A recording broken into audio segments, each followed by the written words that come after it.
Hello student, today we will solve from question number 12 of exercise 9th A class 9th RS Agarwal में। इससे पहले हम इस exercise के 1 to 11 तक के सभी क्वेश्चन कंप्लीट कर चुके हैं। उन सभी वीडियो का लिंक आपको नीचे डिस्क्रिप्शन में मिल जाएगा और 1 से लेके 8 चैप्टर तक का भी सभी का लिंक मैं आपको नीचे डिस्क्रिप्शन बॉक्स में दे दूंगा। ना question 12 is in the given figure, ये हमें फिगर गिवन है, A B C is an equilateral triangle. Equilateral triangle है यानी कि साइड्स ए बी सी सी ये तीनों इक्वल होंगी और एंगल ए, एंगल बी और एंगल सी ये तीनों के तीनों किसके इक्वल होंगे? 60 डिग्री के, है ना। इक्वलेटर की प्रॉपर्टी है, ठीक है। आगे पढ़ते हैं। P Q parallel to A सी, ये लाइन सेगमेंट जो दे रखी है पी क्यू ए सी के पैरेलल है। पैरेलल का सिंबल बनाते हैं, दोनों आपस में पैरेलल है कि P Q parallel to C A या A C, okay. And A C is produce to R, A C को आगे आर तक बढ़ाया हमने, सच डेट किस तरीके से कि C R equal to BP. ये सी आर है, ये side C R equal to दे रखी है बीपी के, यानी कि C R equal to BP के, ओके। तो prove that Q R bisect, Q R क्या दे रहा, Q R bisect P C, PC को वाई सेट करती है, यानी कि दूसरे शब्दों में हमें क्या प्रूव करना है, P M equal to C M कर दें तो ये प्रूफ हो जाएगा कि क्यू आर पीसी को वाई सेट करती है। ये क्वेश्चन है, चलिए करते हैं। हमें क्या क्या गिवन है वो लिख लेते हैं। गिवन है ABC, triangle ABC is an equilateral triangle, triangle ABC is an equilateral triangle, okay. ये गिवन है। और क्या गिवन है कि C R equal to BP, और क्या हमें ये गिवन है कि ए सी पैरेलल है पी क्यू के and C R equal to दे रखी है बीपी के, okay. C R is equal BP, बस इतना गिवन है। अब हमें जो प्रूव करना है वो लिख लेते हैं। टू प्रूव, प्रूव क्या करना है, देखें क्या करना है। ये लिख रहा है कि Q R bisect P C, हमें ये प्रूव करना है कि Q R bisect P C, या दूसरे शब्दों में बोलें पीसी को वाई सेट करेगी कब करेगी, जब P M equal to C M हो। तो हम प्रूव ये करेंगे P M equal to C M, फिर लिख देंगे this implies Q R bisect P C. तो दूसरे शब्द में हमें क्या प्रूव करना है, हमें प्रूव करना है किसी तरीके से P M is equal C M आ जाए। प्रूफ लें, देखो PM equal to CM, PM CM, तो ये छोटा सा ट्रायंगल दिख रहा है आपको, ये वाला ट्रायंगल और ये ट्रायंगल, अगर किसी तरह हम इन दोनों को कॉन्ग्रुएंट प्रूव कर दें तो देखो एक चीज तो मेरे को समझ में आई, ये एंगल इसके इक्वल होगा। क्यों होगा? क्योंकि these are vertically opposite angle. और हमें ये भी देखा है P Q parallel to A C या A are, A C A R एक ही चीज है, और ये ट्रांसवर्सल, तो ये भी क्लियर हो गया कि ये एंगल इक्वल टू होगा इस एंगल के।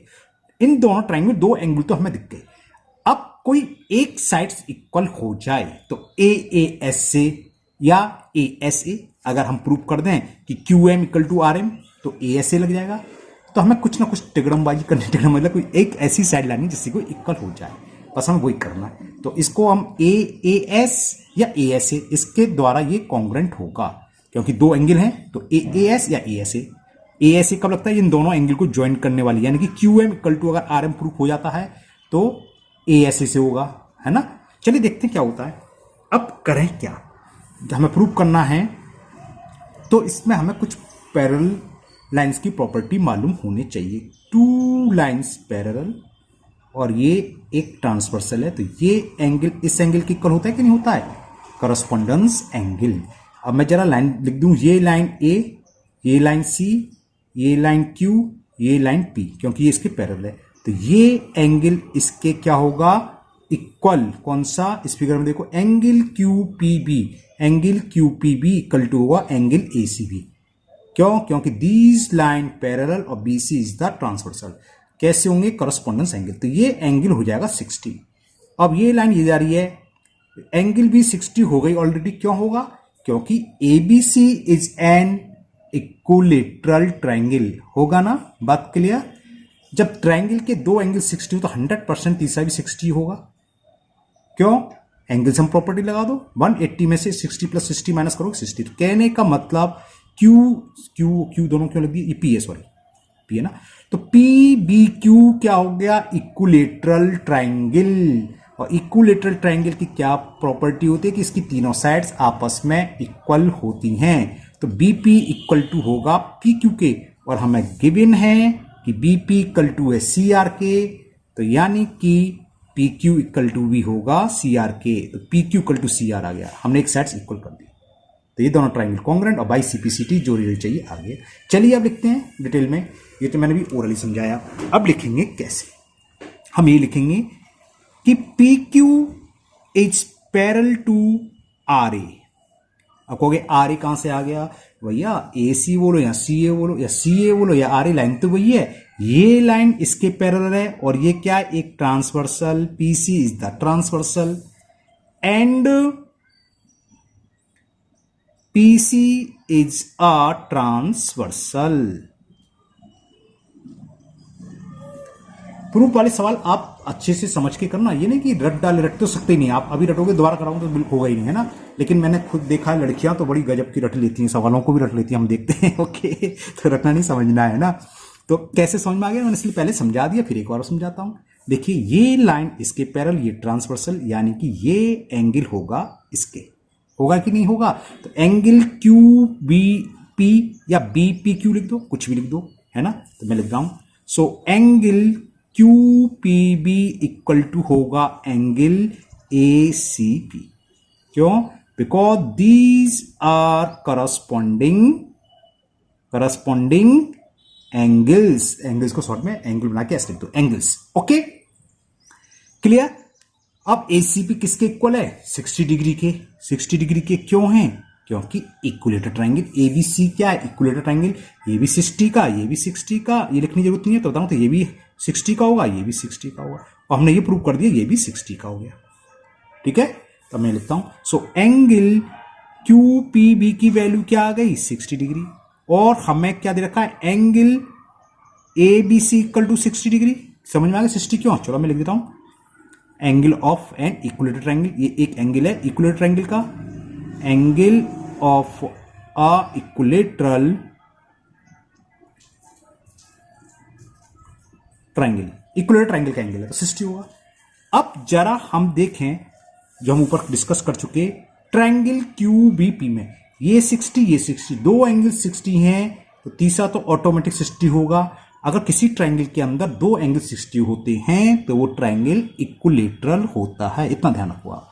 दो एंगल 60 हैं, तीसरे की सोचो मत, दो हैं तो निकालोगे तो 180 में से 120 60 ही आएगा। तो सीधी सी बात हम बता रहे हैं, जब दो एंगल 60 हैं तो वो ट्राइंगल कैसा होता है? Equilateral triangle. तो इससे क्या हुआ? This implies triangle Q B P is an equilateral triangle. जब इक्विलेटर ट्राइंगल हो गया तो ये बात हमें क्लियर हो गई कि तीनों साइड्स क्या होती हैं? इक्वल होती हैं, यानी कि क्यू बी इक्वल टू होगा बीपी के और बीपी ही इक्वल टू होगा क्यूपी के, तीनों साइड्स इक्वल। अब दे क्या रखा था हमें गिवन था, हमने लिखा है C R is equal BP. तो बीपी इक्वल किसके होगा? सी आर के है, तो क्यूबी भी किसके इक्वल होगा? सी आर के। और पी क्यू भी किसके इक्वल होगा? सी आर के। चलो मैं लिख देता हूं, what BP is equal C R. तो दिस सिंप्लाइज पी क्यू या क्यूपी, कुछ भी लिख लो, QP is equal to C R, क्योंकि ये यूज होगा। इसको डाल दे रहा हूं फर्स्ट।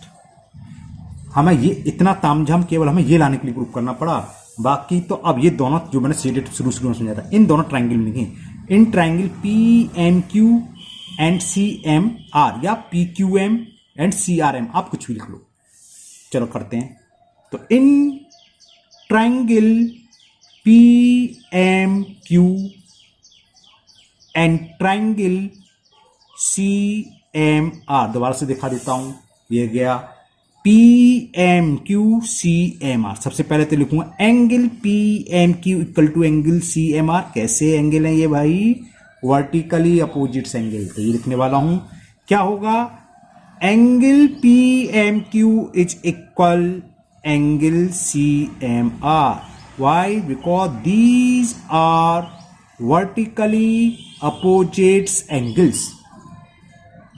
ओके और कौन सा अभी हमने आपको ओरली समझाया था, ये लाइन इसके पैरेलल और Q R is the transversal, तो ये एंगल इसके इक्वल होगा नहीं, टू, दोबारा समझ लो, टू लाइंस पैरेलल और ये अगर ट्रांसवर्सल हो तो भाई ये एंगल इसके इक्वल होता है ना। ये पॉइंट था Q, ये पॉइंट है P, ये आगे लाइन जा रही है, ये है A और ये बहुत आगे जा रही है, ये आगे बढ़ाता है, ये R वाला पॉइंट है ये, तो ये एंगल इसके इक्वल होगा, अल्टरनेट इंटीरियर एंगल। अब मैं यही पॉइंट लिखने वाला हूं कि एंगल यहां से दोबारा PQM is equal to angle MRC, alternate interior angle. And angle PQM is equal CRM,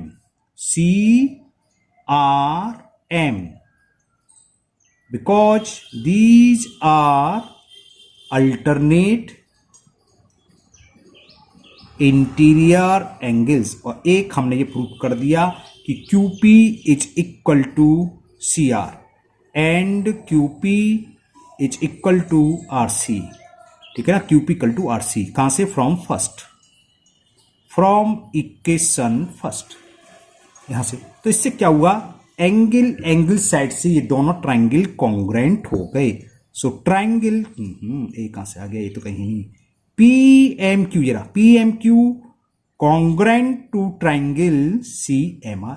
और जब दो ट्राइंगल कॉन्ग्रेंट होते हैं तो उनके करस्पॉन्डेंस पार्ट्स इक्वल होते हैं। तो PM इक्वल टू क्या होगी, CM की ये साइड्स इक्वल होगी किससे, बाई CPCT। आप CPCTC भी लिख सकते हैं, ICSE में भी चलता है CPCTC, इसका फुल फॉर्म क्या होती है, correspondence parts of congruent triangle is also, इस C से मतलब कॉन्ग्रेंट, कॉन्ग्रेंट का मतलब इक्वल, बराबर, सेम है ना। तो C हमने प्रूव कर दिया PM इक्वल टू CM, ये हमें प्रूव करना था PM इक्वल टू CM। अब फिगर में देखें PM equal to CM, M को कौन इंटरसेक्ट कर रहा है, ये लाइन QR, और जब ये दोनों इक्वल होती हैं तो इसको बोलते हैं बाइसेक्ट। तो दिस इंप्लाइज, आप चाहें तो आगे लिख सकते हैं इसके नीचे, दिस इंप्लाइज क्या था, QR, कि QR बाइसेक्ट्स PC। बस इतना ही तो प्रूव करना था, तो हैंस प्रूव्ड, ये हमारा क्वेश्चन प्रूव्ड हुआ। Okay, now next question number 13, and the question 13 is, in the given figure ABCD is a quadrilateral, ये एक क्वाड्रिलेटरल दे रखा है, इन विच AB, ये साइड्स AB पैरेलल है DQ के, AB is parallel to DC, DC बोले DQ बोले की बात है ना, DC लिखा हुआ इसमें, and P is the mid point of BC, ये पॉइंट P है, ये इसका मिड पॉइंट है, यानी कि BP इक्वल टू CP, ये इनडायरेक्टली हमें दे रखा है क्योंकि P is the mid point. Okay, अब आगे पढ़ते हैं। On producing AP and DC, AP और DC को आगे बढ़ाए तो ये Q पॉइंट पर मीट होती हैं, मिलती हैं। तो prove that, first part AB equal to CQ, हमें प्रूव करना ये AB इक्वल टू है CQ के। ओके, दूसरा DQ, ये पूरा DQ equal to DC plus AB। चलिए ये तो छोटा सा क्वेश्चन है, करते हैं। गिवन क्या है पहले लिख लेते हैं, हमें गिवन है in quadrilateral ABCD,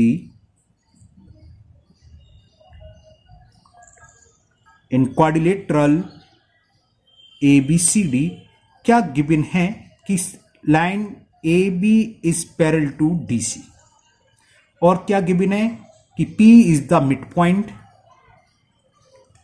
and P is the mid point of BC। इसका मतलब क्या है, इसका मतलब है कि हमें ये गिवन है BP इक्वल टू CP, ये गिवन हम लिख देंगे, है ना। बस प्रूव क्या करना है वो भी लिखते हैं, हमें क्या करना है देखते हैं। टू प्रूव, हमें प्रूव क्या करना है, दो पार्ट्स हैं। फर्स्ट हमें प्रूव करना है कि AB इक्वल होगा CQ के, एंड द सेकेंड पार्ट हमें प्रूव करना है कि DQ इक्वल है DC plus AB, DC plus AB। अब आप ये मत कहना कि फिगर तो ये छोटी बड़ी बन जाती है, फिगर से हमें कोई मतलब नहीं, फिगर में क्या नजर आ रहा क्या नजर नहीं आ रहा। हम क्या करेंगे, ये दोनों कॉन्ग्रुएंट प्रूव करेंगे। तो ये साइड्स इसके इक्वल आ जाएगी। देखने में छोटी लग रही है, नो प्रॉब्लम, है ना। ये गलत बन गया, मैं ध्यान देता तो मैं पहले इस हिसाब से ना था, लेकिन उससे कोई दिक्कत नहीं है। फिगर कैसी भी हो, ये तो मैथ्स में सब प्रूफ में चाहिए, देखने से क्या होता है उससे कोई मतलब नहीं था। अब जरा ओरली समझते हैं पहले, फिर मैं डिटेल में लिखूंगा। देखो ये तो इन दोनों ट्राइंगल में ये एंगल इसके इक्वल है, ये तो सबको नजर आ रहा है, वर्टिकली अपोजिट्स एंगल। कौन सा? Vertically opposites angle. और हमें ये गिवन है कि ये साइड्स इसके इक्वल, ये गिवन है। गिवन में बीपी इक्वल टू सीपी क्यों है? क्योंकि P is the mid point of BC. अब ए बी पैरेलल है डीसी के या डी क्यू के, एक ही बात है। तो हमें ये भी मालूम है, ये एंगल और ये एंगल, दो लाइन जब पैरेलल हो, एक ट्रांसवर्सल हो, तो इस तरह के एंगल इक्वल होते हैं, जो कि कहलाते हैं अल्टरनेट इंटीरियर एंगल। तो दो एंगल एक अलग साइड, तो ए एस से ये दोनों कॉन्ग्रुएंट हो गए। जब कॉन्ग्रुएंट हो गए तो फर्स्ट पार्ट आ गया, by C P C T A B is equal to C Q, हो गया। इतना छोटा सा था। चलिए करते हैं प्रूफ। तो पहले हम लिख लें, हम कौन कौन से ट्राइंगल ले रहे हैं। In triangle A B P and triangle, देखो यहां लिखना भी सही चाहिए। हमें पता चल रहा है कि 8 एंगल क्यू के इक्वल है, तो पहले ए लिखा है तो सामने क्यू ही लिखना चाहिए। बी एंगल हमें नहीं मालूम किसके इक्वल है, तो नो प्रॉब्लम, हमें ये तो मालूम है पी पी के इक्वल है, तो पी है लास्ट में तो पी बाद में आना चाहिए। तो यहां क्या आएगा? सी, सी तो रह गया, क्यू सी पी, ये सही से लिखना चाहिए। तो A B P and Q C P. अब लिखते हैं जो जो दे रखा है। पहला हम लिख रहे हैं कि angle A P B is equal to angle Q P C. क्यों लिखेंगे? Because these are vertically opposites angle. तो angle A P B is equal angle Q P C. Why? Because these are vertically opposite angles. Okay. दूसरा जो हमने समझाया था, alternate interior angle, B A P is equal C Q P या P A B, वो आपकी मर्जी, कुछ भी लिखो। तो मैंने लिख दिया, चलो पी ए बी लिख देता हूं। P A B is equal to, P A B equal to होगा पी क्यू सी।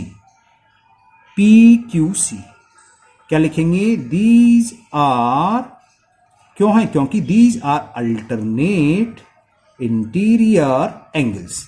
ओके। और क्या? जो कि हमें गिवन है। क्या गिवन है? कि BP is equal to CP. ये रहा, BP is equal to CP, ये गिवन है। बीपी इज इक्वल सीपी, क्योंकि ये हमें गिवन है। दो एंगल और उन एंगल को ज्वाइन करने के अलावा एक तीसरी साइड इक्वल है, तो कौन सा रूल हुआ? एंगल साइड्स क्राइटेरिया हुआ। तो ये दोनों ट्राइंगल क्या हुए? ये दोनों के दोनों triangle A B P congruent होगा ट्राइंगल क्यू सी पी। किस क्राइटेरिया से? Angle sides A S, criteria of congruent rule, oh sorry congruent triangle, या एंगल साइड रूल शॉर्ट में रख दिया। तब ये दोनों क्या हो गए? क्या हो गए? कॉन्ग्रुएंट। तो करस्पॉन्डेंस पार्ट्स क्या होंगे? Equal. So A B is equal होगा सी क्यू। ये फर्स्ट पार्ट प्रूफ हो गया। फर्स्ट पार्ट में इतना ही प्रूफ रहेगा। अब जरा सेकंड पार्ट देखें। सेकंड पार्ट में कह रहा है D Q equal to D C plus A B. तो हम जरा फिगर में डी क्यू देखें, डी क्यू है किसके इक्वल? देखें फिगर, ये आ गई डी क्यू।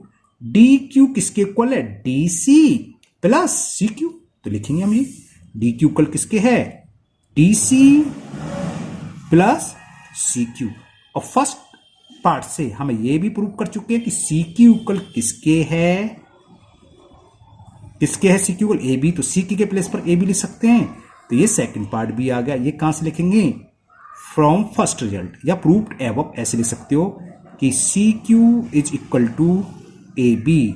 ये हमने ऊपर प्रूव कर चुके हैं, तो लिख दिया प्रूव्ड एबव। या अगर कुछ नाम डाल दो इक्वेशन सेकंड थर्ड, तो डाल दोगे फ्रॉम सेकंड। फर्स्ट आइए, कहीं नहीं आई तो फ्रॉम फर्स्ट डाल दो खाली। तो ये दोनों के दोनों पार्ट प्रूव हुए और मुझे उम्मीद है आपको अच्छे से समझ आ गए होंगे। Now next question number 14। 13 समझ में आ गया ना।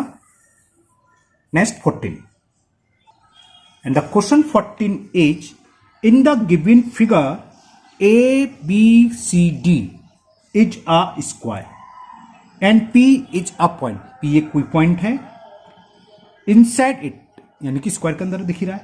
सच डेट किस तरीके से कि side P B equal to दे रखी है P B equal to P D. Okay, तो prove that C P A is a straight line. ये हमें प्रूव करना है कि स्ट्रेट लाइन होगी, ठीक है ना। हमने बनाई है टेढ़ी स्ट्रेट लाइन। प्रूव करना स्ट्रेट लाइन कैसे होती है, कब होगी, जब इस पॉइंट पर बनने वाले एक तरफ का एंगल का सम 180 हो तभी तो होती है। यानी कि अगर angle A P D plus D P C 180 prove कर दें या A P B plus B P C 180 prove कर दें तो ये प्रूव हो जाएगा कि ए पी सी एक स्ट्रेट लाइन है। ओके, अब ये स्क्वायर है तो स्क्वायर की चारों साइड इक्वल होती है, इसलिए मैंने डबल डबल डैश लगा दी। डबल डैश सेम डैश का मतलब होता है चारों साइड्स इक्वल हैं। तो सबसे पहले ये ट्रायंगल और ये ट्रायंगल, अच्छा गिवन वगैरह लिख लेते हैं। चलिए लिखते हैं given in square A B C D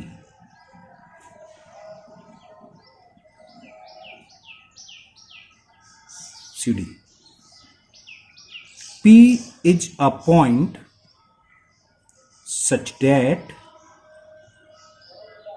तो इस तरीके से है कि BP या PB इक्वल टू हमें दे रखा है। बस प्रूव क्या करना है वो लिखते हैं। टू प्रूव, हमें प्रूव करना है कि APC या CAP क्या है, एक straight line. CAP is a straight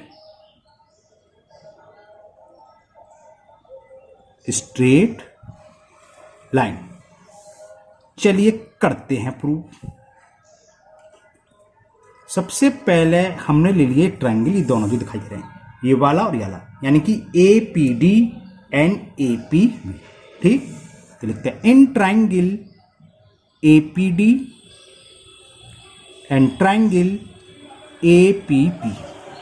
देखो जो हमें गिवन है PD, ये रहा PD इक्वल टू क्या है PB के, तो लिख लो PD इज इक्वल PB।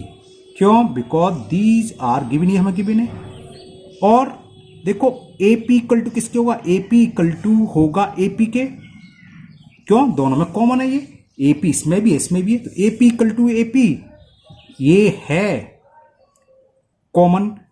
और AD इक्वल होगा AB के। क्यों होगा बताओ, AD कौन सी साइड से है, AD और AB बिल्कुल सही सोच रहे हैं, क्योंकि these are the square of same sides. तो क्या लिखोगे, साइड्स ऑफ अ स्क्वायर। ये क्या है, एक ही स्क्वायर की साइड्स हैं, तो साइड्स ऑफ अ स्क्वायर या सेम स्क्वायर भी लिख सकते हैं आप, sides of a same square.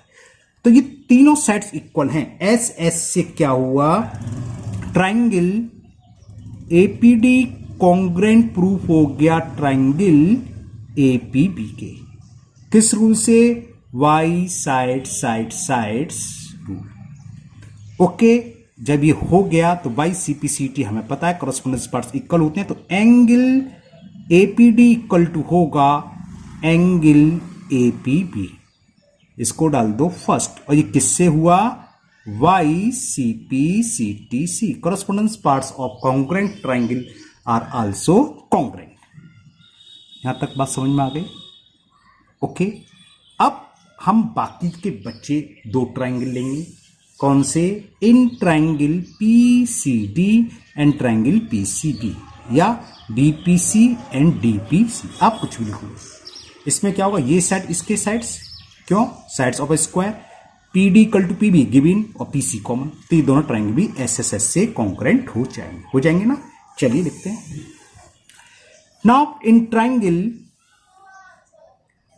DPC and triangle BPC, एक बार आपको दिखा देता हूं।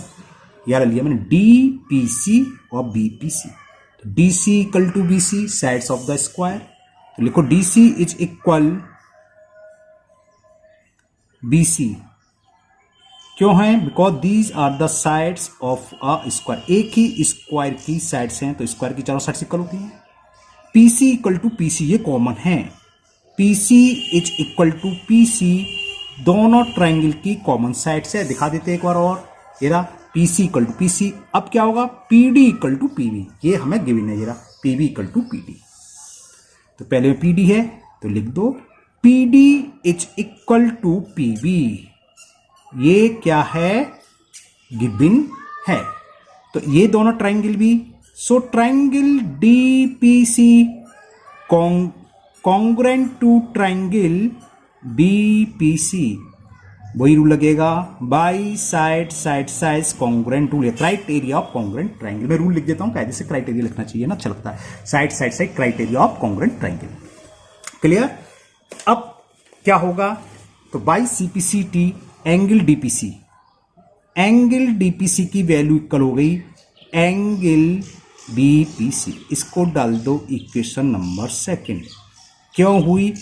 Y CP CTC correspondence parts of congruent triangle are also congruent। Okay, अब जरा मैं आपको फिगर दिखाता हूं। इस P के चारों तरफ ये एंगल, ये एंगल, ये एंगल, किसी पॉइंट के अराउंड के सारे एंगल का सम क्या होता है? 180। तो वो लिखेंगे angle APD plus angle DPC plus angle CPB plus angle APB, इन चारों का सम क्या हो जाएगा? 180। मैं वही लिखने वाला हूं। So angle APD plus angle APB plus angle BPC plus angle BPC is equal, मैं शायद 180 बोल गया तो गलत बोल गया, 360। 360 कॉस लिखोगे तो लिखेंगे ब्रैकेट में लिख दो, क्या कॉस लिखोगे? सम ऑफ एंगल्स, जितने भी एंगल्स बन रहे हो उन सबका sum of angles around the same point, around the से एक ही पॉइंट के अराउंड चाहिए, अराउंड द सेम पॉइंट कितना होता है? इज 360 डिग्री, इसलिए हो गया। ओके, अब जरा देखो फर्स्ट इक्वेशन से एपीडी इक्वल टू किसके? एपीबी। तो मैं एपीडी की जगह एपीबी लिख सकता हूं, एंगल एपीबी प्लस एपीबी ये है। आप डायरेक्ट भी लिख सकते हो, मैं आपको समझाने के लिए लिख दिया, नहीं आप डायरेक्ट ट्वाइस एपीबी या ट्वाइस एपीडी लिख सकते हैं। प्लस सेकंड से डीपीसी इक्वल टू किसके? बीपीसी। तो इस डीपीसी की जगह में लिख दिया angle BPC plus angle BPC is equal 360। अब APB APB 2 APB, BPC BPC 2 BPC, तो इसमें 2 ले लिया कॉमन, तो angle APB plus angle BPC is equal 360 degree. 2 से डिवाइड करेंगे तो 180 हो जाएगा। तो angle APB plus angle BPC कितना हो गया? 180 डिग्री। अब जरा फिगर में देखें एपीबी है कहां? एपीबी ये एंगल है, एंगल एपीबी है ना, और वो सॉरी लिखा जरा एपीबी है angle APB plus BPC, BPC ये है, ये दोनों एंगल का सम 180। तो इसको बनने वाली लाइन कैसी होती है? Straight line. दिस इंप्लाइज कि एपीसी या सीपीए एक ही बात है, एपीसी या सीपीए लिखो क्योंकि प्रूफ में सीपीए लिखा है। APC is a straight line. Proof हो गया, यही प्रूफ करना था। वीडियो तो 30 मिनट्स के आसपास की हो गई है, अब क्वेश्चन करेंगे तो लंबे हैं, 10-15 मिनट से कम। ओके चलिए, आज के वीडियो में यही 3 क्वेश्चन रहेंगे, 12, 13, 14। ट्राइंगल के क्वेश्चन आपके थोड़े लेंथी हो जाते हैं, एक क्वेश्चन 10 या 12 मिनट में हो पाता है ना, तो ये इस वीडियो में ज़्यादातर वीडियो में ऐसी क्वेश्चन होंगे 3, 4, 4 से ज़्यादा तो हो जाए तो कोई छोटा क्वेश्चन आया बात लग रही, प्रूफ वाले क्वेश्चन में टाइम लगता है ना। तो आज की वीडियो में 3 क्वेश्चन रहेंगे, 11 कौन कौन से करें मैंने? 12, 13, 14। मुझे उम्मीद है ये तीनों क्वेश्चन आपको बहुत अच्छे से समझ में आ गए होंगे। फिर भी अगर आपको किसी क्वेश्चन में डाउट है तो आप कमेंट बॉक्स में कमेंट करें, मैं इसको दूर करने की पूरी कोशिश करूंगा। और अगर पहली बार चैनल पर आए हैं तो चैनल को सब्सक्राइब करना ना भूलें, साथ ही साथ बेल आइकन जरूर प्रेस करें, जिससे आगे जो भी वीडियो अपलोड होगी उसका नोटिफिकेशन आपको मिलेगा और वो वीडियो आपकी मिस नहीं होगी। फिर मिलते हैं नेक्स्ट वीडियो में। Thank you, have a nice day.